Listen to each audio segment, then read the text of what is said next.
of Scolidon. Here you can see the diagram of this brain of Scolidon.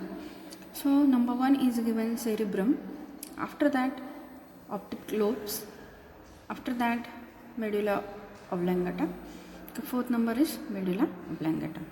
Okay, so cerebrum, optic lobe, cerebellum and medulla oblongata. Okay, so and cerebrum, these are the important part of the and olfactory peduncle, these are the important part of the shark brain. So this is the dorsal view of the shark brain. So now the next one is again the ventral view of the shark brain. It shows the different type of the names, that is cerebrum, cerebellum, optic nerves. Okay, so now we are going to study about the nervous system of Scolidon. So the nervous system of Scolidon, it includes central nervous system, peripheral nervous system and the autonomous nervous system. So in central nervous system, it consists of brain and spinal cord. So brain is highly organized and show many advancement over that of the Ognathans. Okay, so it means brain, it's main and controlling and coordinating center of the body. So the brain of Scolidon is present on the dorsal side of the head region. It comprises three main parts, namely forebrain, midbrain and the hindbrain. So forebrain, it contains olfactory lobes, diencephalon and cerebrum. Midbrain, it contains optic lobes, and the hindbrain, it contains cerebellum and the medulla oblongata. So brain is divided into three parts. Forebrain, that is prosencephalon, midbrain is also known as mesencephalon, and hindbrain, it is also known as rhombencephalon. So the forebrain, so as we know that the two stout olfactory peduncles that extend from the cerebrum. So what are the olfactory peduncles? Olfactory peduncles that terminates into two large bilobed olfactory lobes.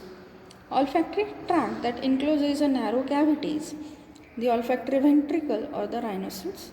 Olfactory lobes are highly developed so that it can sense the smell very well in Scolidon.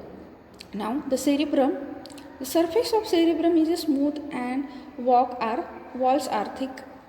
Cerebrum is again divided into two hemispheres, that is left and the right cerebral hemisphere. Cerebrum encloses a pair of cavities, that is paracells.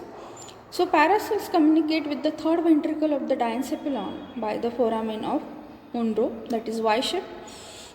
A small opening called as neuropore, which is present on the midventral surface of the cerebrum. Cerebral hemisphere controlling the intelligence, memory and involuntary movement. Now the next part, that is third part of the forebrain, is diencephalon. It is a very short. The roof of diencephalon is thin, non-nervous and contains the anterior choroid plexus. The lateral wall of diencephalon, it forms a two thickened bodies called as thalami. A long slender tube, a pineal organ or epiphysis. Again, the cerebrum projects from the roof of the diencephalon. The floor of the diencephalon or the hypothalamus is well formed. The hollow infundibulum is given off from the floor of diencephalon.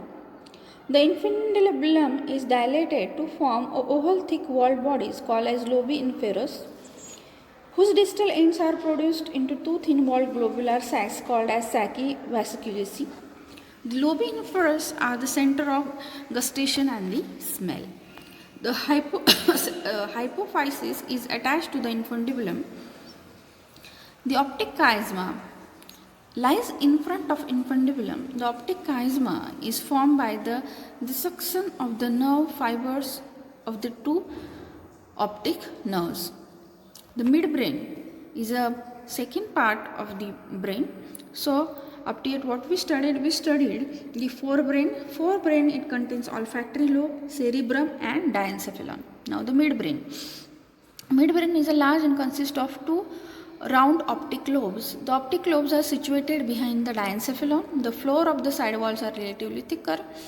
Midbrain is considered as the center of coordination. Now, the crura cerebri, it is a part of midbrain.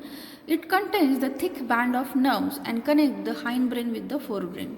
So, the crura cerebri that carries the sensory impulses from medulla oblongata, spinal cord to thalami and palli. Now, the hindbrain. So, hindbrain, it consists of highly developed cerebellum and medulla oblongata. So, dorsal surface of cerebellum produces many irregular convolutions. Cerebellum contains a small cavity. A cerebellum is also a center of coordination. Cerebellum is divided into 3 lobes by 2 well-marked transverse furrows. Now, the medulla oblongata is a triangular and anterior end gives a pair of hollow corpora restiformia with the trace of convolutions in the adult. Medulla controls the respiration. 2 corpora restiformia are connected by the transverse nerve band.